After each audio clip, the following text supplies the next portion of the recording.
Obrigado, Luciano. Bom dia. Obrigado, Pastor Kedson. Prazer estar contigo aqui. Prazer estar com todos vocês.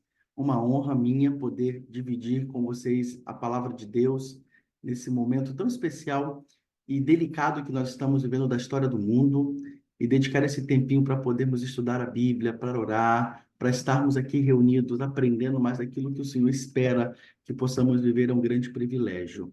Muito obrigado, Pastor Kedson, mais uma vez por me dar a oportunidade de estar aqui dividindo aqui o púlpito, né, com uma parte de suas ovelhas, do seu rebanho, e de alguma maneira poder abençoar e também ser abençoado através do estudo da Bíblia. Eu vou projetar para vocês, eu não sei se eu consigo, Luciano, se você puder me ajudar, eu vou compartilhar aqui uma apresentação, é possível? Eu estou aqui, deixa eu abrir aqui. É sim, claro, pastor. Deixa eu tentar só aqui, porque eu tinha tirado o compartilhamento, mas vamos lá, tenta compartilhar aí, por favor. Deixa eu ver se eu consigo. Ah, acho que foi. Oi? Foi.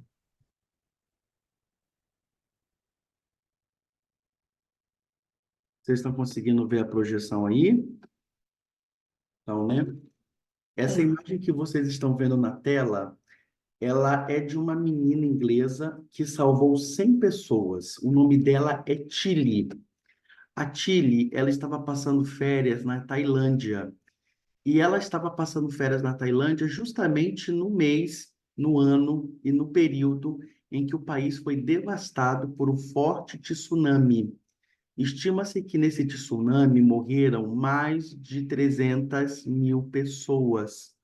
Você sabe que o tsunami é um efeito aí da natureza, é um terremoto que acontece no oceano, e esse terremoto ele vai criar uma repercussão de grandes ondas. E essas ondas podem chegar a muitos metros e elas podem devastar cidades e matar pessoas. Isso aconteceu na Tailândia em 2004, só que graças a Chile, o lugar em que ela estava, ela conseguiu salvar mais de 100 pessoas. Como é que ela fez isso? Ela tinha estudado algumas semanas antes na escola, com um professor de geografia, o que são os tsunamis. E ela aprendeu que quando o mar recua alguns metros, isso não é um sinal positivo. E foi quando ela percebeu que o mar recuou alguns metros, ela avisou a mãe. As pessoas nesse momento começaram a ir para a praia, porque elas queriam ver as conchinhas, elas queriam ver ali o que tinha na areia, porque o mar recuou. Foi nessa hora que elas começaram a gritar e a avisar as pessoas que estavam na praia de que aquilo era um sinal muito claro de um acidente que estava prestes a acontecer. E elas começaram a gritar, gritar, gritar, avisar, avisar, avisar, e foi graças a essa instintiva ou até maluca decisão delas naquele momento, porque ninguém entendia, mas que elas conseguiram tirar mais de 100 pessoas da praia e dessa forma salvar essas pessoas. Por que eu estou contando essa história para vocês? Eu acho que o que nós estamos fazendo nesse exato momento, como igreja, ao pararmos para estudar sobre as profecias, sobre os eventos que vão anteceder a volta de Cristo, é uma forma de nós alertarmos a igreja sobre os acontecimentos que haverão de acontecer, que haverão de vir, e é uma forma de nos prepararmos para o que podemos dizer que será o grande tsunami, que é o fim dessa história, que é o fim quando Cristo voltar, e é o fim de tudo que a gente tem vivido, é o fim do pecado. Só que eu tenho uma preocupação. A minha preocupação é que nós sabemos, nós conhecemos, mas será que nós estamos avisando as pessoas? Será que nós estamos avisando aos outros de que o Jesus maravilhoso que acreditamos está voltando e que antes de sua volta, perdão, haverão grandes eventos anunciando a sua volta? Será que nós estamos avisando essas pessoas? Mas mais do que isso, será que nós somos como essas pessoas que estão ali na praia olhando as conchinhas, distraídos com elas? Estamos correndo o risco de, ao nos distrairmos com essas circunstâncias, estarmos perdendo a oportunidade de ver ou de nos prepararmos ou de estarmos indo para o lugar mais seguro que o Senhor Jesus espera que estejamos, para que não possamos ser pegos de surpresa nesse acontecimento ou nesses acontecimentos que haverão de vir e que antecederão a volta de Cristo? São algumas perguntas.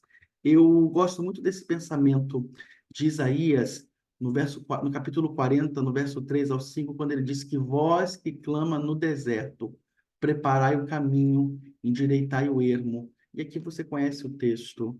Eu acredito que, de alguma forma, todos nós somos como esses homens e mulheres que precisam clamar no deserto. O deserto na Bíblia é lugar de desolação. Deserto na Bíblia, sempre que houver a expressão deserto, é o lugar em que todos estão perdidos. E por mais que você esteja na igreja, por mais que você seja um membro da igreja, nós ainda estamos inseridos nesse grande deserto desse mundo de pecado. E o desejo de Deus é que, de alguma maneira, eu e você sejamos essa voz, às vezes até solitária, mas que se levanta ou que precisa se levantar para clamar no deserto e para preparar o caminho e anunciar que Cristo está voltando. Sermos uma Tile que, de alguma maneira, temos o conhecimento e usarmos esse conhecimento para expandirmos essa verdade e anunciarmos ela àqueles que ainda não a conhecem. Você sabe que quando a gente pensa em volta de Jesus, a palavra de Deus nos diz que haverão muitos acontecimentos que vão anteceder a volta de Cristo.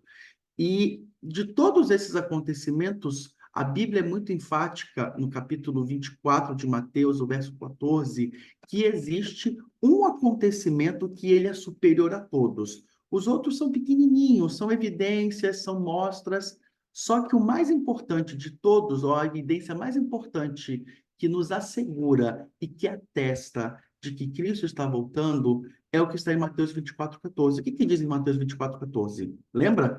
E este evangelho do reino será pregado a todas as nações em testemunho de Cristo Jesus. E quando esse evangelho for pregado a todas as nações, povos, línguas, povos, a palavra de Deus diz que quando isso acontecer, vai acontecer o quê? O que vai acontecer quando o evangelho do reino for pregado em todas as nações? Testemunho a todas as nações. O que vai acontecer? O Vai fim vir o fim, não chega, é né? isso? Vai vir o fim. Por que eu estou falando isso? Eu estou preocupado porque nós, como adventistas, e que de repente eu estou falando para alguém que de repente não é da igreja, não é um adventista, afinal de contas, nós estamos transmitindo aí na nossa conta do YouTube, muita gente está vendo ou vai ver esse material em algum outro momento, e você vai falar, pastor, mas eu não sou adventista. Tudo bem. Mas você deve concordar comigo que muitos de nós, às vezes, estamos muito mais concentrados nos eventos pequenos do que no maior evento. Eu me preocupo que muitas das vezes nós estamos mais concentrados nos acontecimentos periféricos do que no acontecimento central. Por que eu estou dizendo isso? Às vezes nós estamos concentrando nossas energias em estudar aquilo que acontece no mundo, como guerras, rumores de guerras, a epidemia, as divisões, a falta de amor e todas as coisas que acontecem ou que vão acontecer fruto de tudo isso. Eu digo isso porque alguns dias atrás uma irmã me procurou e ela me comentava muito efusiva, muito feliz de que ela começava um grupo de estudos de profecias na igreja dela. E como ela, eu sei que tem muitos irmãos que adoram estudar profecias e não existe nenhum mal nisso, pelo contrário, devemos estudar e nos preparar. Mas eu fiz uma pergunta a ela, eu disse, irmã, você está estudando profecias, isso é muito bom, mas quantas pessoas estão nesse grupo? Ela me comentou, era um grupo até, um grupo grande de pessoas estudando a Bíblia naquela igreja, e eu disse, quantas pessoas estão visitando, quantas pessoas que não são da nossa igreja estão indo a esse grupo? E ali, rapidamente ficou um silêncio entre a conversa, e ela disse, pastor, nenhuma. Eu disse, me diga uma coisa, qual a razão de nós adventistas, que já conhecemos tanto de profecias, dedicarmos tanto tempo para estudar profecias, sem anunciarmos isso aos outros? Vocês estão entendendo? Às vezes nós estamos tão preocupados em estudar dos acontecimentos do fim, mas nos esquecemos que o principal acontecimento do fim, ele não requer só estudo, ele requer uma ação. E essa ação é a pregação do evangelho. Não vai adiantar estudarmos os acontecimentos. Eu posso dizer uma coisa para vocês. Poderão haver muitas guerras. Terceira Guerra Mundial, Quarta Guerra Mundial, Quinta Guerra Mundial. Se Cristo não for anunciado a todas as nações, não vai vir o fim. Porque o fim, ele não é determinado pelo inimigo. Se o fim fosse determinado pelos acontecimentos caóticos desse mundo, seria Satanás que estaria determinando o fim. Quem determina o fim não é Satanás. quem determina o fim é o próprio Deus. E ele condicionou o fim de todas as coisas desse mundo, o fim da história desse mundo de pecado, ele determinou que isso aconteceria quando o evangelho do reino fosse pregado a todas as nações, quando todos conhecessem de Cristo, quando todos aprendessem sobre a maravilhosa graça de Cristo Jesus. Esse é o nosso papel como igreja. Esse deve ser o nosso papel como seres humanos. Esse deve ser o nosso papel como indivíduos. É por isso que o pensamento inspirado é muito enfático ao dizer que todo verdadeiro cristão nasce nesse mundo como um verdadeiro missionário. Se eu não entendo isso, se eu não compreendo isso, se eu não interiorizei isso em minha mente, tudo que nós estamos fazendo aqui, esses 10 dias de oração que estamos estudando, eles não vão valer a pena, porque o objetivo de tudo isso é nos preparar para os acontecimentos do fim, sim, mas deve nos levar a pregar o evangelho e anunciar a outros que estão, infelizmente, distraídos nas coxinhas desse mundo e não estão apercebidos de que Cristo está voltando. E como é que nós vamos pregar esse evangelho a todo esse mundo? A gente precisa entender que não há volta de Jesus sem a proclamação mundial desse evangelho. E como fazer isso? De que maneira fazer isso? Quando a gente olha as realidades do mundo, quando a gente vê os dados, os números, eu gostei de que foi comentado aqui, e esse é um dos motivos de oração do dia de hoje, orarmos pela pregação do evangelho no Oriente Médio, no norte da África e principalmente nos grandes centros. Eu tive agora, na segunda-feira, no centro do Rio, andei ali na Rio Branco, e tanta gente que passa por aquelas calçadas, tanta gente de todo tipo, gente negra, gente branca, homem, mulher, gente alta, gente baixa, gente rica, gente pobre, muitos miseráveis moradores de ruas, muitos comerciantes, quem sabe ali muitos empresários, pessoas que trabalham em várias empresas. O que que essas pessoas precisam? Como pregar para essas pessoas? Eu fico me perguntando, eu lidero a igreja nesse território. Eu me pergunto, meu Deus, será que nós estamos sendo relevantes na pregação do Evangelho? Como chegar a tantas pessoas? As pessoas acreditam hoje em tantas coisas. Sabe qual é o maior desafio que nós temos hoje? Porque todos hoje estão acreditando em alguma verdade. Esse é o grande problema da humanidade. Todos querem ter alguma verdade. Esse é o desafio. E essas verdades, às vezes, elas não são compatíveis à grande verdade, que é a verdade da palavra de Deus. E engraçado porque essas pessoas que dizem ter alguma verdade, ou pregarem alguma verdade, ou pregarem o que elas chamam de a sua própria verdade, elas também têm seus púlpitos, elas não precisam de uma igreja. Elas não precisam hoje, quem sabe, alugar um espaço, colocar cadeira, comprar um equipamento de som e fazer um culto, porque elas usam as redes sociais para falar de suas próprias verdades. E quanta gente tem acreditado nessas verdades que, na verdade, não são verdades, são mentiras, muito bem forjadas de uma aparente verdade. Como pregar? De que maneira falar para essas pessoas? Eu preciso dizer a vocês, amigos, que o texto bíblico de Lucas 24:49 diz que permaneçam, pois, na cidade, até que vocês sejam revestidos do poder que vem do alto. É interessante porque o poder mencionado aqui pela palavra de Deus não é o poder que vem do homem, não é o poder da autoridade de uma função.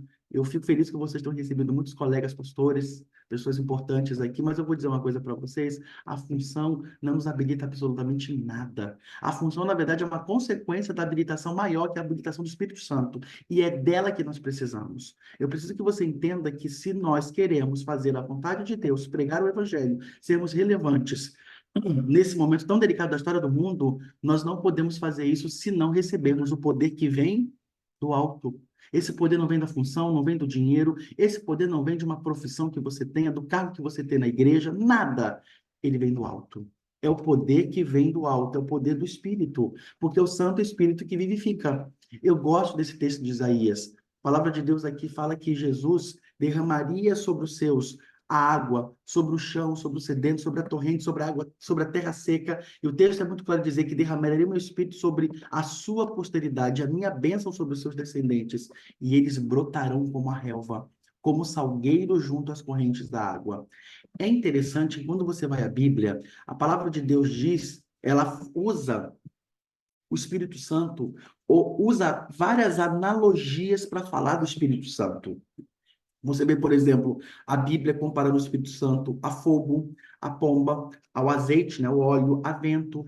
Mas de todas elas, a mais interessante é essa, quando a Bíblia ela utiliza o Espírito Santo com a analogia de água. Por que que a mais interessante é essa? Ou por que que aqui Isaías ele não utiliza outra analogia que não seja água? Aqui ele utiliza a água como analogia para falar do Espírito Santo, porque água é vida. Não existe vida sem água. Assim como a vida biológica é impossível sem água, não há vida espiritual sem ação transformadora do Espírito Santo. Se você quer chegar a qualquer lugar, e esses estudiosos aí do espaço estão estudando aí os planetas, a primeira coisa que eles estão procurando nesse lugar é água, porque água é vida.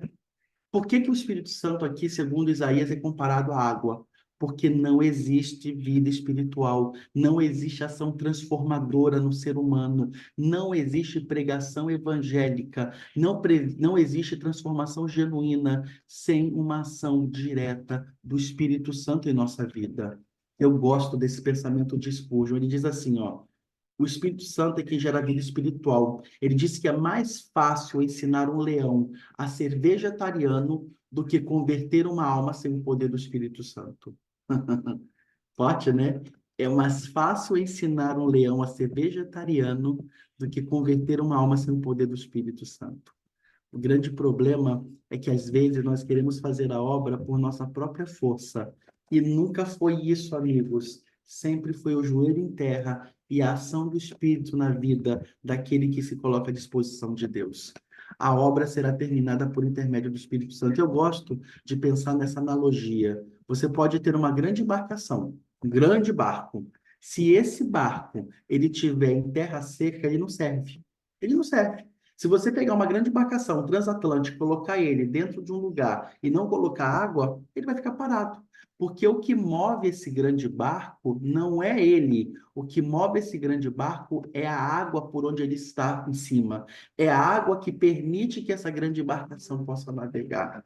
Amigos, as nossas estratégias podem ser muito eficientes. As nossas estratégias podem ser muito boas. Podemos colocar o dinheiro que for, podemos fazer as coisas que fazemos, podemos ter muitas boas estratégias, mas se nós não tivermos a água, que é o Espírito Santo, nós não podemos nos mover nem para a direita, nem para a esquerda, nem para frente, nem para trás, porque o que nos permite avançar é o Espírito Santo. A conversão de pecadores é fruto do trabalho do Espírito. A atuação do Espírito é vital para a conclusão da missão, para a conclusão da pregação do Evangelho, porque sem ele é impossível pregar.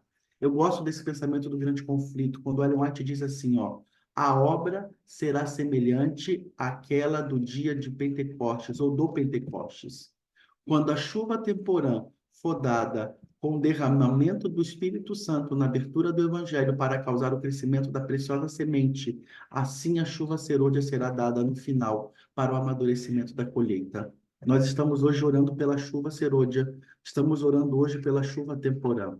O que que é isso de chuva? De repente nós temos aqui os nossos meninos, os desbravadores, que não vão entender, pastor, o que que é essa chuva? Por que que a Bíblia fala que o Espírito Santo vai ser derramado como chuva? Funciona da seguinte forma: no antigo Israel, a colheita ou a produção de grãos ou da comida, ela era medida pela chuva. Então funcionava mais ou menos assim: o agricultor ele pegava as sementes e plantava a semente. Mas para a semente germinar, precisava vir uma chuva que dava poder e força para que a semente brotasse. A gente chama essa chuva, ou eles chamavam essa chuva de chuva temporã. Era a primeira chuva que dava para que aquela semente que foi plantada pelo agricultor, ela pudesse germinar. Passado alguns meses, depois que o fruto se desenvolvia, depois que a semente germinava, para fechar, para dar o último arremate no amadurecimento do fruto, para o fruto ser colhido, havia uma segunda chuva que se chamava chuva serôdia. Então, o agricultor israelita, ele media a plantação dele, ou a maturidade da plantação dele, pela chuva que era derramada. Agora, interessante, para que a chuva serôdia pudesse dar a maturidade para o fruto, ela só podia acontecer se antes eles recebessem a chuva temporã. Se o fruto, perdão, se a semente não germinasse com a chuva temporã, não poderia haver chuva serôdia. Eu estou falando isso porque nós já recebemos como igreja a chuva temporã. A chuva temporã foi dada no Pentecostes. E você sabe bem disso. Grandes coisas aconteceram por meio dessa chuva temporã, na expansão, na pregação do evangelho no começo da igreja primitiva. Só que a volta de Jesus, o amadurecimento do fruto, para que ele seja colhido por Cristo através de sua volta, só vai acontecer quando houver a chuva serôdia. Eu digo isso porque eu tenho muitos irmãos e irmãs que às vezes estão esperando a chuva serôdia, mas em sua vida espiritual nunca tiveram uma profunda experiência com Deus e ainda não receberam a chuva temporã. Se você não teve ainda a experiência com Deus de receber a chuva temporã, é muito provável que você não terá habilitação ou não estará habilitado para receber a chuva serôdia, porque é ela que vai te capacitar para receber essa chuva temporã, que é a última que esperamos receber, que vai nos permitir sermos colhidos e levados para o céu. Eu gosto de pensar de que Cristo está esperando que sua igreja se levante. E, amigos, quantas coisas nós temos em nossas igrejas que nos poderiam nos tornar poderosos e relevantes. Eu penso na nosso sistema de comunicação, como a TV Novo Tempo. Eu penso, por exemplo, como os nossos hospitais, as nossas escolas. Mas, sabe, amigos, o nosso problema não é termos o que precisamos para pregar o evangelho. Como nunca tivemos ou temos tantos recursos para pregar o evangelho. O problema da igreja hoje, eu preciso ser sincero com vocês, não são recursos. Obviamente que nós não temos muito, mas acredite em mim, hoje, como igreja, nós temos muito mais do que a igreja tinha quando ela começou. E por que que às vezes nós estamos sendo tão ineficientes na pregação do evangelho? Por que que tem demorado tanto a pregação do evangelho em todo mundo, se hoje temos mais recursos, se hoje temos muito mais meios de comunicação, se hoje nós temos muito mais formas de falar a todo mundo, por que que ainda estamos aqui? Por quê? Porque tem nos faltado o mais importante de tudo, tem nos faltado o Espírito. Busque a Deus, entregue-se a Ele, submeta-se à sua missão. É isso que vai nos habilitar a receber a chuva serôdia. É isso que vai nos habilitar a sermos utilizados pelo Espírito Santo para fazermos essa obra. Contamos com muitas pessoas que sabem organizar, mas poucas que estão dispostas a agonizar. Muitos que contribuem, mas poucos que oram. Muitos temores, mas poucas lágrimas. Muitos que interferem, mas poucos que intercedem. Muitos que escrevem, mas poucos que combatem. Muito entusiasmo, mas pouco fervor. É essa a realidade que nós temos hoje. E se o Espírito Santo não atuar, não vai haver gente que ore, não vão haver lágrimas que clamem pela salvação de perdidos. Se o Espírito Santo não atuar, não vai haver pessoas que intercedam, que combatam. Se o Espírito Santo não atuar, nós vamos continuar achando que estamos num parque de diversões. Eu preciso te deixar alguma coisa muito clara. Esse mundo não é parque de diversões. O que eu e você temos nesse mundo é uma batalha. Pastor, mas tu é muito pessimista. Não, eu estou sendo honesto. Eu estou falando à luz do que diz a Bíblia. Esse mundo você não pode esperar dias melhores. A Bíblia diz que esse mundo jaz do inimigo. Os dias bons que nós temos aqui são aperitivos. Aperitivos. Porque o que nós estamos esperando é a grande ceia. E a grande ceia não é prometida para aqui e agora. A grande ceia, ela é prometida para estarmos com o Cordeiro, com Cristo Jesus, na ocasião de sua volta. É por isso que nós precisamos do Espírito, porque é Ele que nos coloca no sentimento, no nosso coração, de que esse lugar não é nosso. É o Espírito Santo que tira da gente o sentimento de conformidade com esse mundo. É o Espírito Santo que nos lembra que precisamos de algo muito maior, que não sejam as coisas dessa terra. Eu te pergunto, você tem se entregado? Tem buscado o batismo diário do Espírito Santo sobre você, a sua família, a sua igreja? Eu gosto desse pensamento. Se quisermos ser poderosos na obra do Senhor, temos que primeiro ser poderosos com o Senhor. Entendeu isso, amigo? Se quisermos ser poderosos na obra do Senhor, temos que primeiro ser poderosos com o Senhor. A igreja, amigos, ela não aguarda aplausos. A igreja de Deus, que é usada pelo Espírito Santo, ela não aguarda reconhecimento humano. A igreja de Deus, ela não persegue riquezas e prosperidades desse mundo. A igreja de Deus, o povo de Deus, é aconselhado a realizar campanhas de cura ou busca de milagres para esse mundo. A igreja de Deus, ela não é chamada a buscar famas ou holofotes. A igreja de Deus, ela não é chamada a deixar se envolver pelo brilho passageiro do sucesso. A igreja de Deus, ela se submete à vontade de Deus em ser um instrumento de salvação de pessoas. E eu preciso deixar uma coisa clara para vocês. Quando perdermos o fogo do Espírito Santo, a humanidade se encaminha para o lago de fogo. Deu para entender o trocadilho? Quando nós perdermos, ou quando nós estamos sem o fogo do Espírito Santo, a humanidade está condenada para o lago de fogo. Nós precisamos do fogo do Espírito para tirar homens e mulheres do fogo da morte eterna. Hoje, o Santo Deus, o querido Deus, o Espírito Santo, o Senhor Jesus, ele quer de alguma maneira nos convidar a vivermos uma vida de consagração e de um preparo para recebermos o poder do Espírito Santo. E isso, amigos, tem que acontecer em mim e em sua vida. Nós precisamos entender que o que estamos fazendo aqui durante esses 10 dias não deve ser simplesmente uma experiência de oração e ponto final. E eu tenho uma preocupação, tá, Luciano? Tá, Pastor Kedson? Eu tenho uma grande preocupação. E eu tenho dito isso aonde eu vou. Às vezes, nós estamos achando que esses 10 dias, ele é uma experiência momentânea, um programa. 10 dias, amigos, é um start para uma experiência de vida de oração. Se você espera 10 dias para viver um momento de consagração, e isso é a tua muleta, isso está errado. Tira os 10 dias de oração. O que seria da tua vida espiritual? Ou seja, os 10 dias de oração não pode ser um programa em que eu vou lá e oro, oro, oro, oro, depois dos 10 dias eu acabo de orar, esqueço de orar e deixo de viver uma experiência com Deus. Os 10 dias, eles são um start. Se esses 10 dias não te estimularem a viver uma experiência de vida de oração, de nada vai valer. De nada vai valer que você tenha começado ele, porque a experiência de oração deve ser uma experiência de vida. O Senhor espera que você tenha essa experiência de vida e que através disso você busque o Espírito Santo para viver em novidade de vida com ele todos os dias. A igreja precisa da ação do Espírito. É por esse batismo, é pela ação do Espírito que seremos eficientes na pregação do Evangelho. E é por isso que eu clamo cada irmão que aqui está, cada irmão, cada irmã, cada desbravador, cada desbravadora, a refletir hoje. Será que eu tenho buscado o batismo diário do Espírito Santo? Será que eu tenho buscado essa água que vivifica, que transforma, que cura, que regenera?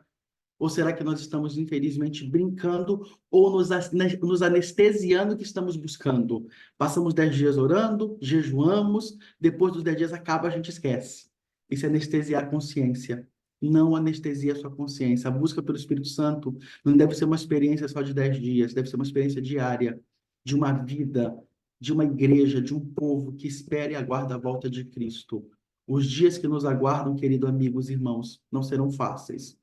Lembre-se do que eu estou falando. Os dias que nos aguardam não serão fáceis. Se esses dias que não serão fáceis estão sobrevindo, ou vão sobrevir sobre a Igreja de Deus, sobre o povo de Deus, como resistir a tudo isso? Só é possível se nos rendermos à chuva serôdia, à água do Espírito, sermos banhados por ela e habilitados para nos preparar para a volta de Cristo Jesus. Que Deus nos abençoe, que alimentados por Deus, por sua palavra, motivados, animados na oração e recebendo diariamente a unção do Santo Espírito, o batismo do Espírito Santo, que através disso sejamos habilitados a viver em comunhão com Deus e a nos prepararmos para vê-lo e a entendermos que só é isso que vai nos habilitar para cumprir essa missão e a estarmos sendo eficientes e relevantes e a nos prepararmos de fato para a volta de Cristo Jesus. Hoje somos um pequeno povo reunido aqui nessa sala, mas logo, logo, o Senhor Jesus vem nos buscar e seremos um grande povo reunidos no céu, preparando-nos para habilitar e para entrar na Cidade Santa, a Nova Jerusalém. E esse lugar é preparado para homens e mulheres que se permitem ser usados e batizados pelo Espírito Santo. Eu quero orar por você, pedindo que o Espírito Santo nos batize hoje, que o Espírito Santo nos transforme. Orar para que você, de repente, que ainda não recebeu a chuva temporã, que a receba. Orar para que você, mais uma vez, possa estar habilitado a receber a chuva serôdia, que é a que vai nos transformar, é aquela que vai nos dar o poder para ter o fogo que necessitamos, para tirar homens e mulheres do fogo da morte eterna e levarmos pessoas para a eternidade, porque esse é o desejo do nosso Deus. Posso orar com você? Vamos orar. Querido Deus, querido Pai, aqui temos alguns irmãos do nosso distrito de Maricá, juntamente com o pastor Kedson, com os líderes aqui do nosso clube ali daquela região. Aqui estão, Senhor Deus, homens, mulheres, que se levantaram hoje um pouco mais cedo para dedicar um tempinho para estudar a Tua palavra, para orar, para refletirem sobre os acontecimentos que estarão abatendo esse mundo nos últimos momentos da história dele. Por favor, Senhor Deus, nós entendemos nessa manhã que não haverá uma outra forma para pregarmos esse santo evangelho se não formos batizados por Teu Santo Espírito, porque Ele é a água, é Ele que dá a vida. Nós somos simples instrumentos. É por isso que nesse momento nós clamamos, meu Deus, nos batize com Teu Santo Espírito. Nós precisamos dessa chuva. Alguns aqui, meu Deus amado, precisam da chuva temporã, aquela mesma que o Senhor derramou na tua igreja no começo da pregação do Evangelho e os habilitou para fazerem coisas extraordinárias. Precisamos dessa chuva, Pai. Precisamos dela. Alguns já receberam no começo de sua jornada cristã, mas quem sabe, Senhor Deus, opacados pelas circunstâncias do pecado, quem sabe, Senhor Deus, por conta desse mundo, por causa do envolvimento da correria do dia a dia, alguns, Senhor Deus, quem sabe perderam o brilho daquela chuva que receberam quando foram convertidos. É por isso que agora clamamos, Senhor Deus, dá-nos a chuva temporã. Dá-nos a chuva serôdia, melhor dizendo, porque sabemos, Senhor Deus, que será ela a última a ser derramada, a que nos habilitará, nos capacitará para vivermos os dias difíceis que haveremos de ter. É ela, Senhor Deus, que nos dará força e poder para pregarmos com poder e grande glória. É a chuva serôdia, Senhor Deus, a que nos capacitará para sermos preparados para a tua volta. Dá-nos essa chuva, Pai querido. Sabemos que ela não vai ser derramada de forma coletiva, porque hoje o Senhor pode estar derramando ela sobre alguém aqui nesse lugar. Derrama essa chuva sobre teus filhos. Derrama essa chuva, Senhor Deus, sobre os líderes da tua igreja, sobre o pastor Kedson, sobre sua família, sobre os líderes, Senhor Deus, desse clube de desbravadores. Derrama, Senhor Deus, essa chuva sobre os nossos líderes da igreja Maricá, sobre nós que estamos liderando a tua igreja aqui na associação. Derrama, Senhor Deus, e nos habilita para fazermos um trabalho que não é humano, porque sabemos que por nós mesmos não podemos fazer, porque o poder não vem de nós, o poder vem do alto, diz a tua palavra. Faz essa obra em nós. Faz essa obra, Senhor Deus, através de nós e unja-nos com teu Santo Espírito. Nos conceda hoje um dia especial. E mais uma vez, Senhor Deus, que teu Santo Espírito nos incomode, nos impressione com tudo que aqui foi dito, para que possamos ter sede e fome dele e vivermos em consonância à tua vontade. São as bênçãos que te rogamos em nome de Jesus. Amém.